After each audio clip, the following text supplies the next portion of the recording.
Professor Peter Davison have been specially flown in from Australia for a medical symposium for Malaysian healthcare practitioners. They will be leading a media workshop to create awareness on the issue of added sugar in growing up milk powder. Given that children need some sugars and carbohydrates for energy and overall growth, why is the excessive intake of added sugars in children's diets of concern? Well, actually, it's a bit of a myth that children need a huge amount of energy to grow with. In infancy, yes, that's the case. In infants, up until about the age of 1 year, about a third of all the energy that an infant consumes is required for growth. But once a baby is past 12 months of age, it drops dramatically to about 1 to 2% of energy intake. So children don't actually need a huge amount of energy to grow perfectly normally and perfectly healthily.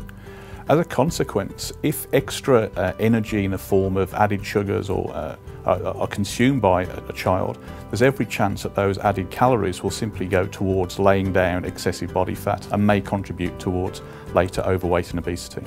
So that's a big myth there. Now, we hear a lot about different types of sugars, such as natural sugar, added sugars, plant-sourced sugar, corn syrup, solids, and sucrose. So from a child nutrition's perspective, are there any meaningful differences? Effectively, no.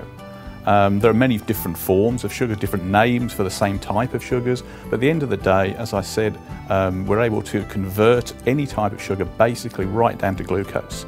And in terms of calories, sugar is sugar is sugar. You've heard the experts speak. Now it's time for you to take action. Learn to recognize the names of added sugars and make sure you check the nutrition information panel of the children's growing up milk powder you're buying.